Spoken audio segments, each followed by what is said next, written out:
halaman 98.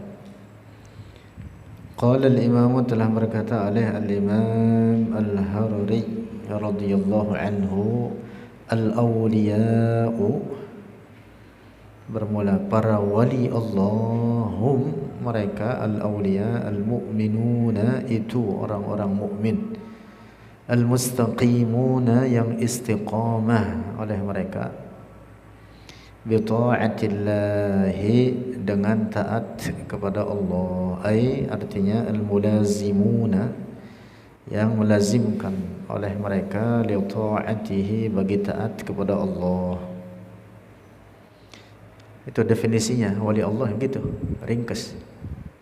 Siapa wali Allah itu? Adalah orang yang istiqamah dalam melakukan ketaatan kepada Allah, mengerjakan perkara yang wajib, meninggalkan segala perkara yang haram, dan melazimkan di atas perkara-perkara sunnah. Jadi definisinya gampang, ngerjainnya susah.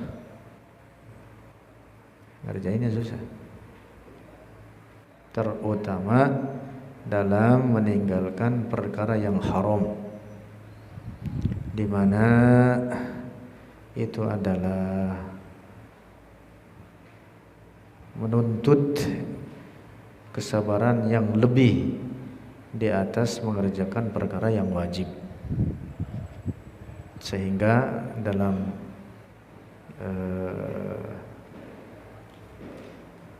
apa yang disebutkan oleh para ulama dengan dasar hadis-hadis Rasulullah, bahwa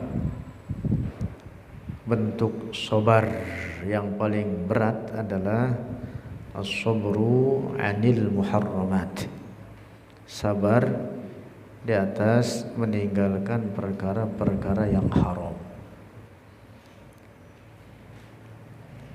Sabar itu terbagi 3. Yang pertama, sabar alal wajibat, sabar mengerjakan perkara-perkara wajib.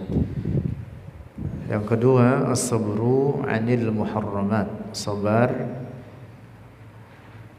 dari meninggalkan perkara-perkara yang haram. Dan yang ketiga, as-sabru 'alal musibat, sabar di atas musibah yang menimpa. Sabar di atas musibah banyak yang kuat, banyak yang mampu. Sabar di atas mengerjakan kewajiban juga banyak yang mampu, walaupun juga tidak sedikit yang meninggalkannya. Tetapi sabar di atas meninggalkan barang yang haram itu banyak yang tidak mampu, makanya berat. Nah, jadi seorang wali Allah adalah orang yang istiqamah dalam taat kepada Allah, dalam hal mengerjakan segala perkara yang wajib dan meninggalkan segala perkara yang diharamkan, serta istiqamah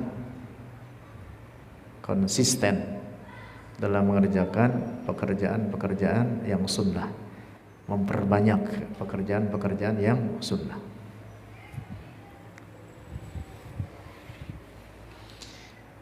Di atas itu semua tentu adalah ilmu, atau pokok daripada itu semua adalah ilmu. Oleh karena kewajiban ada ilmunya, perkara-perkara yang diharamkan juga ada ilmunya. Apa saja perkara yang diharamkan, bagaimana menghindarinya, ada ilmunya. Termasuk juga perkara-perkara yang sunnah ada ilmunya. Nah, maka ilmu itu adalah pondasinya, pokoknya. Sehingga kata para ulama, al-ilmu qabla al-amal, al-ilmu qabla al-amal. Jadi berilmu itu sebelum beramal.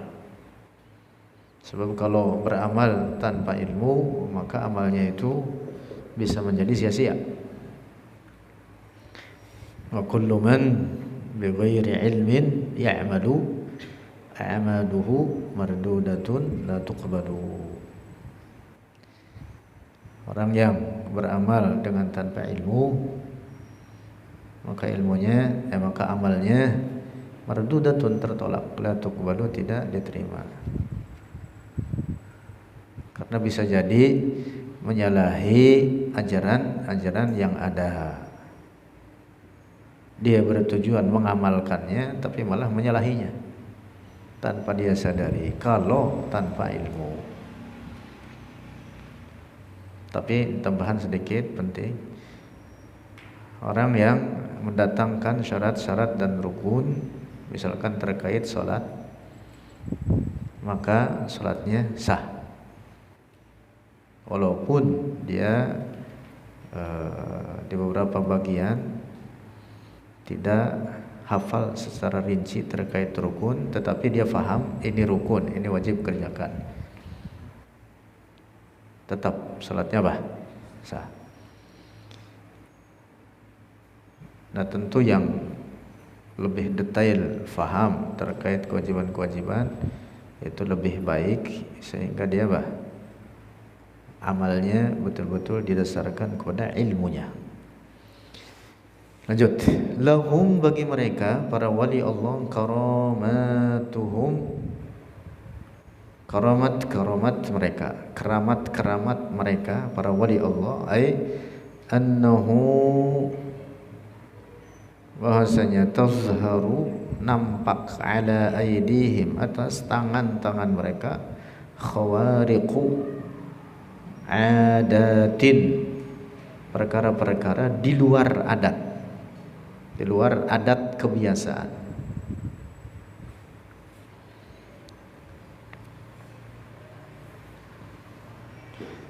Wadzalika, dan demikian itu, tazharu ala aidihim khawariq li sidqi tibaihim, karena benarnya ikutan mereka para wali Allah, li anbiyaihim, bagi para nabi mereka. Jadi menunjukkan bahwa para wali tersebut sungguh-sungguh di atas jalan yang lurus dalam mengikuti jejak dan ajaran para nabi.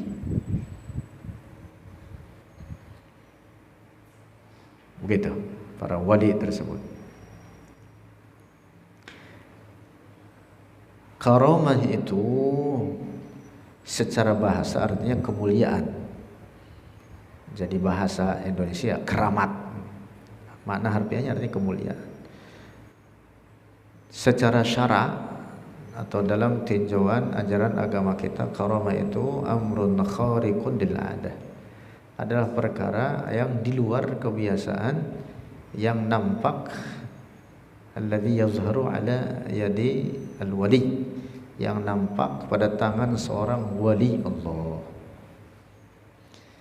Nah, tetapi catatan penting, keramat itu bukan untuk diperlihatkan dan bukan untuk dipertontonkan. Tidak ada wali Allah mengatakan dirinya wali lalu dia menampakkan inilah keramat saya. Enggak ada gitu. Enggak ada. Bahkan para wali Allah itu mereka malu apabila karamah mereka diketahui oleh orang lain, seperti malunya seorang perempuan diketahui bahwa dia dalam keadaan haid. Tuh, para ulama mengatakan gitu. Tapi kalau perempuan sekarang pada malu kan ya kalau lagi haid itu. Perempuan sekarang gak pada tahu malu. Kacau perempuan sekarang. Maka kalau ada orang ngaku dirinya wali, walaupun dia punya keanehan, keajaiban, maka itu bukan wali. Bukan wali. Kalau ternyata dia apa? Menampakkan, berbangga dengan apa yang dia miliki dari keanehan tersebut. Karena ukuran wali itu bukan di situ.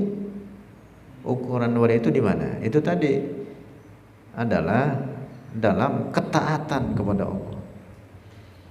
Ukurannya bukan punya keajaiban-keajaiban. Kalau ukurannya adalah sesuatu yang ajaib, ukurannya adalah kebal senjata, ya itu mendukun duluan jadi wali. Dukun kalau gitu duluan jadi wali. Bukan itu ukuran wali itu. Ukurannya itu tadi adalah ketaatan dia kepada Allah. Bukan ukurannya terbang. Bukan ukurannya bisa jalan di atas air. Mau ngapain jalan di atas air, banyak perahu? Ngapain terbang pesawat banyak? Itu bukan ukuran itu. Karena itu para ulama kita seperti Syekh Abdul Qadir Al-Jilani mengatakan, apabila engkau melihat seorang bisa terbang atau bisa jalan di atas air, fazinhu bimizan syara', sebagaimana juga dinyatakan demikian oleh Al-Imam Ahmad Ar-Rifai radhiyallahu anhu, wali Allah terkemuka, pemimpin Thariqat Ar-Rifaiyah, Al-Imam Sayyid Ahmad Ar-Rifai. Apabila engkau melihat seorang bisa terbang atau dapat berjalan di atas air, fazinhu bimizan syar'i, maka timbanglah dengan timbangan syara'. Karena terbang itu bukan ukuran, berjalan di atas air bukan ukuran, tapi yang menjadi tolak ukur adalah keteguhan dia dalam mempraktikkan ajaran-ajaran agama. Ada orang punya keanehan, punya keajaiban, ini itu, tapi kagak sholat, itu wali setan. Iya, punya keanehan, ini itu, rambutnya gondrong, baca Qurannya aja belepotan, baca Quran belepotan, nerjemahin Quran aja kagak paham, nerjemahin Quran kagak paham.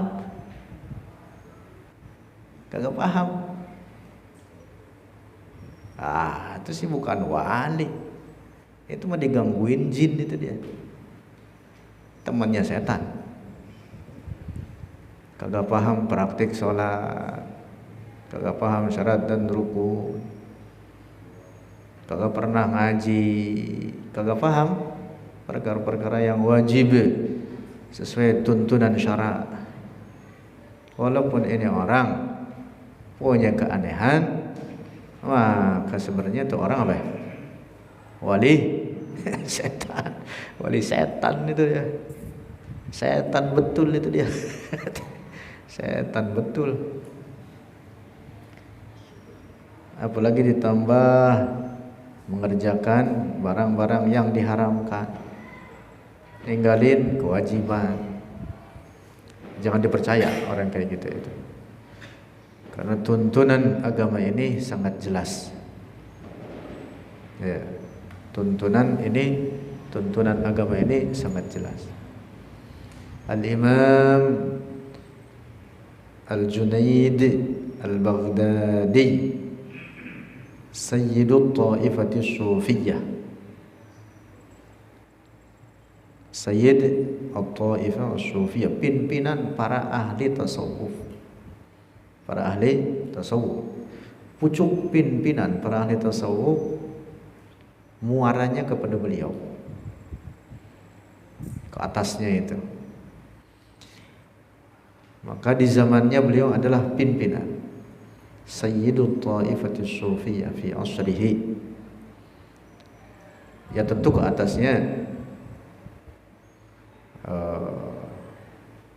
bersambung terus lagi ke atasnya sampai kepada Sayyidina Ali bin Abi Thalib. Juga beberapa sahabat lain mereka mendapatkan ajaran-ajaran tasawuf dari Rasulullah sallallahu alaihi wasallam. Nah, yang jalur Sayyidina Ali turun kepada Al-Imam Al-Hasanul Basri, kemudian turun ke bawah sampai kepada Al-Junaidul Baghdadi. Juga dari jalur Sayyidina Ali turun kepada Al-Imam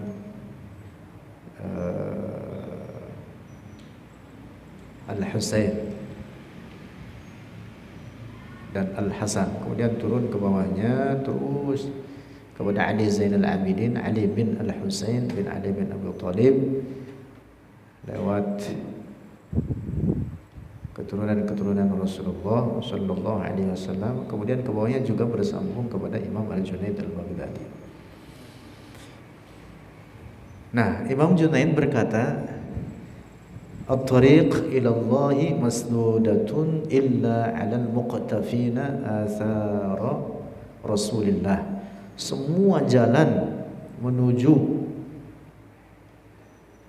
derajat yang diagungkan oleh Allah, artinya mencapai derajat kewalian, itu tertutup kecuali bagi mereka yang mengikuti ajaran Rasulullah.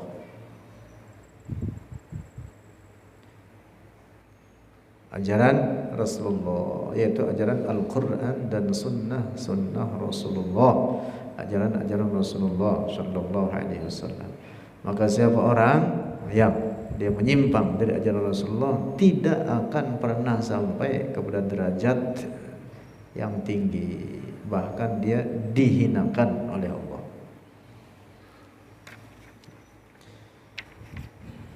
Lanjut.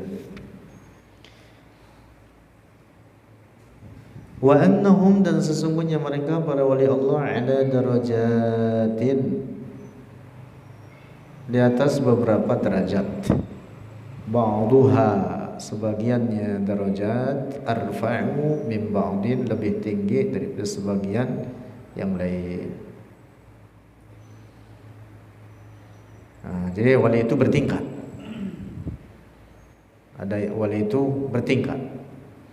Ada wali misalkan yang membawahi seluruh manusia.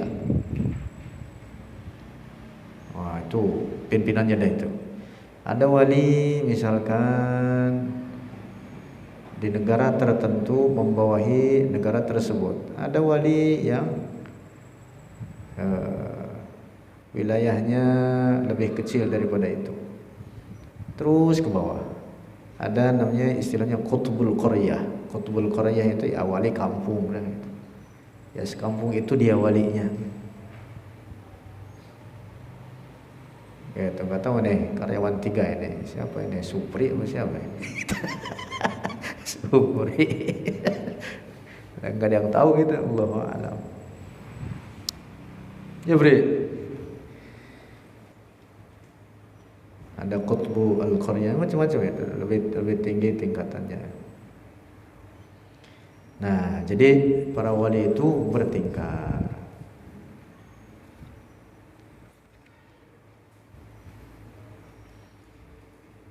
Tambahan sedikit, ada kalanya seorang wali itu dia tidak mengetahui bahwa dirinya wali. Bisa begitu. Ya, ketika dia mau meninggal, barulah dia tahu bahwa dirinya wali.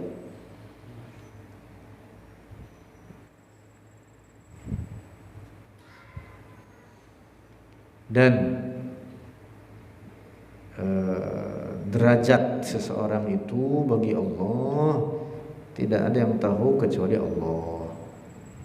Itulah mengapa Rasulullah dalam hadis mengatakan at-taqwa hahuna, sambil Rasulullah berisyarat ke dadanya, takwa itu ada di sini. Jadi keteguhan seseorang dalam menjalankan ajaran agama ini sejauh mana, itu hanya Allah yang tahu. Iya. Kualitasnya seperti apa, didasarkan kepada keikhlasannya seberapa. didasarkan kepada ilmunya bagaimana, Allah yang tahu. Nah, jadi tidak ada dan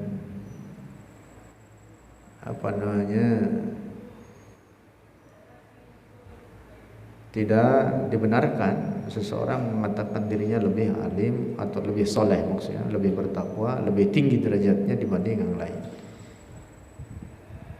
Gak bisa mengaku-ngaku begitu, gak bisa. Misalkan saya kebetulan ngajar seperti ini, tidak bisa saya mengatakan saya lebih bertakwa dibanding yang belajar. Yang mengajar lebih tinggi derajatnya bagi Allah dibanding yang belajar. Belum tentu. Aku nggak tahu.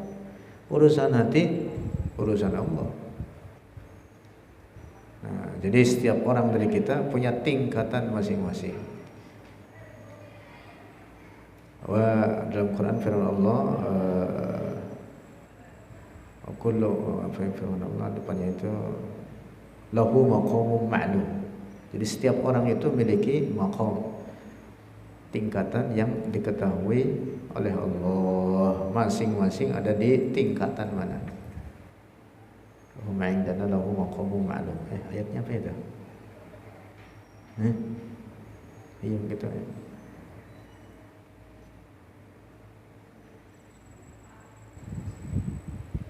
Kalau ibarat anak tangga, kita anak tangga berapa ini? Tangga 1, tangga 2, tangga 3, atau jangan-jangan belum naik tangga, atau jangan-jangan tangganya pun gak punya, nyari dulu satu tangga. Oh gitu. Lanjut. Wala yasiluna, dan tidak sampai oleh mereka fil karamati, dalam keramat,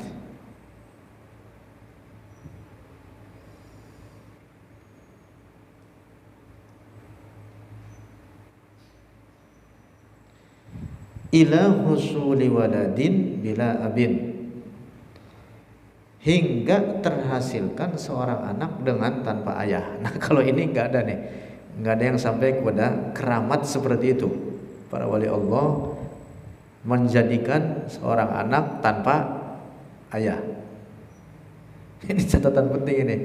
Zakara hadzal istisna, telah menyebutkan akan ini pengecualian. Ya, kan tadi disebutnya khawarik lada, perkara-perkara yang di luar kebiasaan. Itu tidak mutlak. Tidak mutlak. Salah satunya yang dikecualikan ini dia nih. Mengadakan anak tanpa bapak, mengadakan anak tanpa bapaknya. Zakara telah menyebutkan hadzal istisna, akan ini pengecualian Abul Qasim Al-Qushairi, oleh Abul Qasim Al-Qushairi rahimahullah. Faraddahu, maka menolaknya akan Al-Qushairi ba'dhum, oleh sebagian mereka para ulama ahli tasawuf, kabnihi, seperti oleh anaknya sendiri, Abi Nasrin, yaitu Abi Nasr Al-Qushairi. Jadi ayahnya namanya Abul Qasim, lalu anaknya nama Abu Nasr Al-Qushairi. Anaknya mengatakan, ya itu mungkin juga terjadi. Itu juga mungkin terjadi. Adanya orang gak ada bapaknya, karena keramatnya seseorang, dia mengadakan anak tanpa bapaknya. Fa'inda Syekh Abi Nasrin, maka menurut Syekh Abi Nasr, yajuzu, boleh, ayyasil al-waliyu, bahwa sampai oleh seorang wali, ila ayyad'uwa limra'atin, untuk berdoa, limra'atin, bagi seorang perempuan, antalida, untuk melahirkan oleh imra'ah, min ghairi zaujin, dari tanpa suami. Ya bisa aja. Wahada, dan ini pendapat daripada Abi Nasr ar-rajihu, yang kuat. Jadi pengecualian tadi itu yang dikecualikan oleh Abu Al-Qasim Al-Qushairi itu tidak berlaku. Kata Abu Nasr, yang putranya mengatakan mungkin, itu mungkin. Jadi kalau Allah berkehendak pada tangan seorang wali Allah dengan keramatnya, lantas dia mengatakan kepada seorang perempuan, hamil kamu, hamil dia. Beranak kamu, beranak dia. Itu beranak. Mungkin. Wa'lam, dan ketahuilah olehmu anna isbatal karamati, bahwa ketetapan keramat lil awliya'i bagi para wali Allah la yu'aridu, tidak menentang isbatal mu'jizati, akan ketetapan adanya mukjizat lil anbiya'i bagi para nabi. Fal waliyu, maka seorang wali la yu'aridu an-nabiyya, tidak menentang akan nabi, bal ya'ti, bahkan datang seorang wali Allah musaddiqan, halnya membenarkan lahu, baginya nabi. Itu tadi di atas tadi disebutkan bahwa seorang wali Allah itu sampai kepada derajat kewalian karena apa? Dia mengikuti ajaran seorang nabi. Kalau dia kagak ngikutin, nggak bakalan sampai jadi wali. Nah, karena itu para ulama mengatakan wali Allah mencapai derajat wali lalu timbul padanya keramat-keramat, itu juga menunjukkan kebenaran nabi yang diikuti olehnya. Menunjukkan kebenaran nabi yang diikuti olehnya. Fa idza zahara, maka apabila nampak ala yadihi, atas tangan seorang wali Allah, khariqun, suatu perkara di luar kebiasaan, yushbihu, menyerupai, ma waqa'a, akan sesuatu, waqa'a, yang telah terjadi, li ba'dil anbiya'i, bagi sebagian nabi Allah, lam yakun dzalika qadihan li mu'jizati dzalikan nabiyyi, tidak menjadi demikian itu qadihan, mencela, mencederai bagi mukjizat nabi tersebut yang diikuti olehnya. Bedanya dari mana kalau begitu? Ya bedanya kalau mukjizat di tangan seorang nabi. Kalau yang di tangan wali disebutnya karamah. Peristiwa yang di luar kebiasaannya ya mungkin sama. Mungkin sama. Tetapi bukan berarti bahwa karamah yang ada pada wali tersebut mencederai akan mukjizat nabi yang diikuti olehnya. Rasulullah misalkan menghidupkan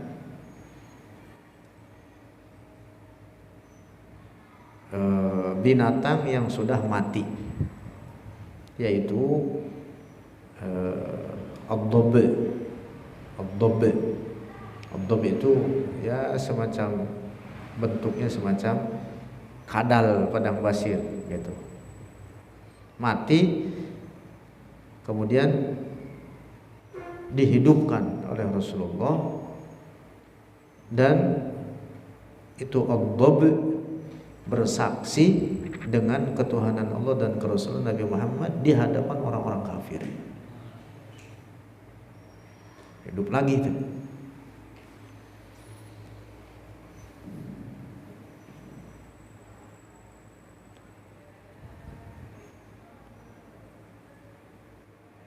Syekh Abdul Qadir Jilani, wali Allah, dikisahkan di antara mukjizatnya, di antara karamahnya, dikisahkan pada suatu ketika ada seorang murid, santrinya, kurang lebih gitu santrinya. Itu santrinya kurus, santrinya apa? Kurus. Lalu ditengokin santri ini, ditengokin orang tuanya, kurang lebih begitu dah. Kebetulan Syekh Abdul Qadir sedang makan ayam, santrinya kurus, kagak diajak lagi makan.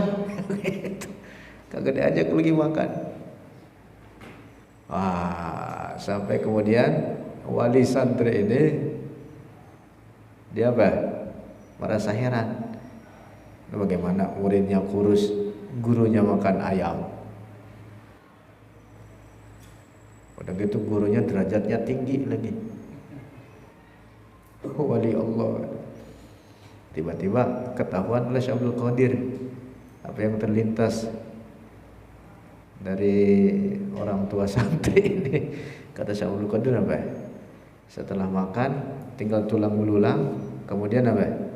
Dia berkata, ayam, bangun. Itu bangun lagi tuh ayam, hidup lagi. Lalu kata Syekh Abdul Qadir, anak kamu kalau sudah begini boleh makan ayam. Gitu. Anak kamu bilang kepada wali santrinya itu, kalau udah bisa begini boleh makan ayam, kata begitu.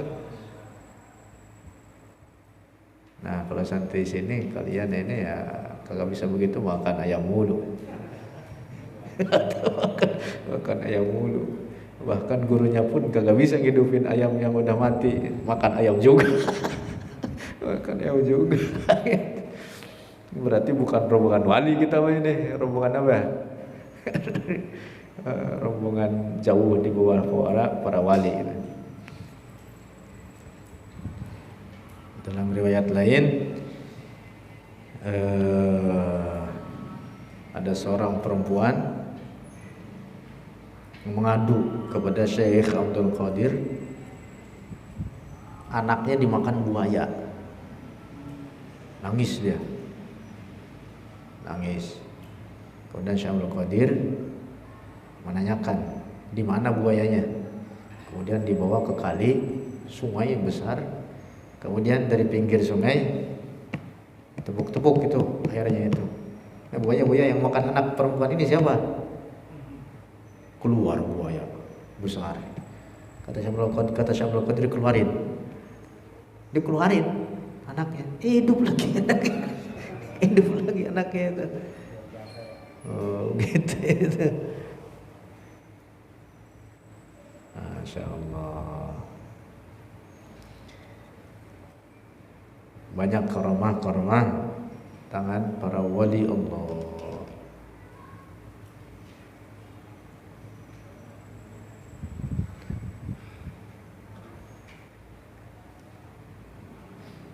Ada kitab, salah satunya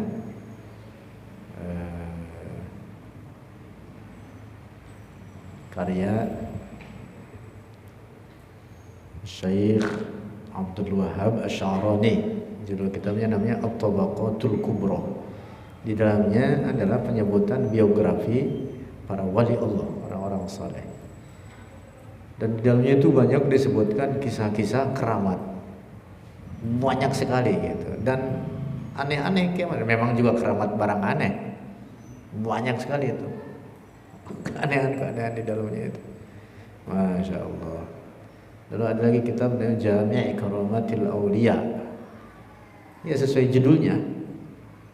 Jadi himpunan keramat-keramat para wali Allah ini, karya Syekh Yusuf bin Ismail An-Nabhani. Itu isinya tentang keramat para wali Allah. Itu kalau baca kitab itu, seru itu. Seru betul itu. Waduh, lebih seru daripada baca Wiro Sableng. Kalau Wiro Sableng fiktif. Wiro Sableng apa? Cerita hayalan. Tapi kalau para wali Allah yang di kitab-kitab para ulama yang susun itu nyata itu. Dan itu dahsyat betul itu. Banyak gitu. Ya, saya kalau lagi lagi sumpek baca kitab itu, wah, seger. Itu karena apa? Karena kita dibawa kepada cerita-cerita yang gitu itu. Ramai, dahsyat. Salah satunya misalkan lagi yang sangat populer itu adalah Al-Imam Jalaluddin As-Suyuti. Padahal beliau seorang ahli hadis, ahli fikih, ahli tafsir. Beliau menulis kitab tafsir namanya Ad-Durrul Mansur. Menulis kitab hadis, jilid-jilid namanya Al-Jami' As-Shaghir, besar. Fikih lagi banyak. Hafiz hadis bahkan beliau itu. Umur 9 tahun hafal Quran. Imam Asyuti ini ulama besar lah pokoknya. Nah, beliau tinggalnya di wilayah Asyut, makanya disebut dengan Asyuti, nisbat kepada wilayah tempat tinggalnya yaitu Asyut di Mesir.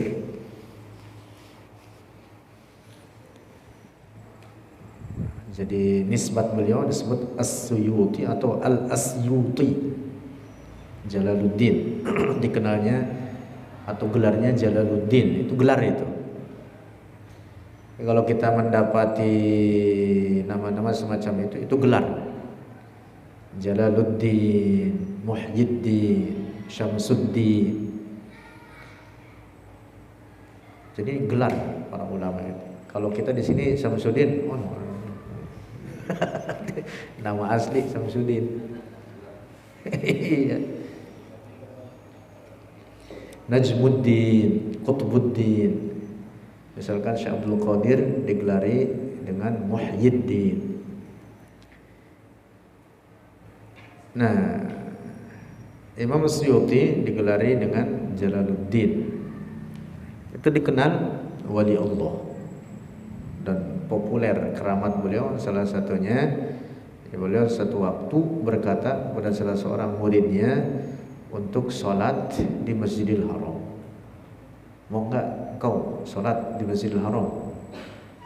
Mau, kata muridnya itu. Padahal beliau ada di Mesir, dan Mesir ke Mekah itu jauh, melewati laut, bahkan melewati Laut Merah,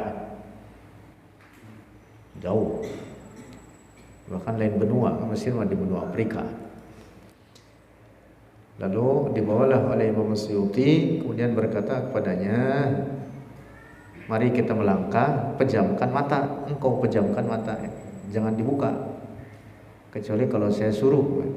Kemudian menjamkan mata, muridnya itu kemudian melangkah. Setelah beberapa langkah, kemudian Imam Suyuti berkata kepadanya, buka matamu. Oh, udah di depan Ka'bah. Oh, gitu.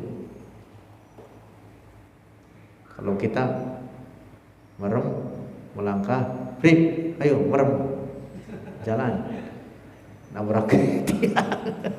Yang ada nabrak tiang, mereka nabrak tiang listrik. Kalau di jalanan ya bisa nyebur ke kolam comberan.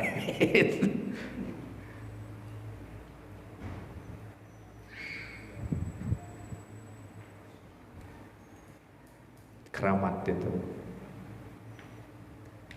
banyak sekali karamah para wali Allah, itu dicatatkan oleh para ulama kita.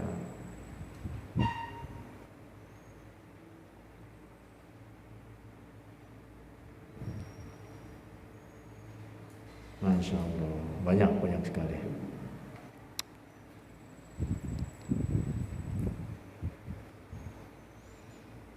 Termasuk juga beberapa di antaranya diceritakan oleh guru-guru kita tentang Al-Imam Al-Syeikh Abdullah Al-Haruri. Nih yang apa namanya, guru daripada guru-guru kita. Banyak sekali keramat beliau, dan yang bahkan itu disaksikan beberapa di antaranya oleh murid-muridnya. Al-Syeikh Abdullah Al-Haruri radhiyallahu anhu.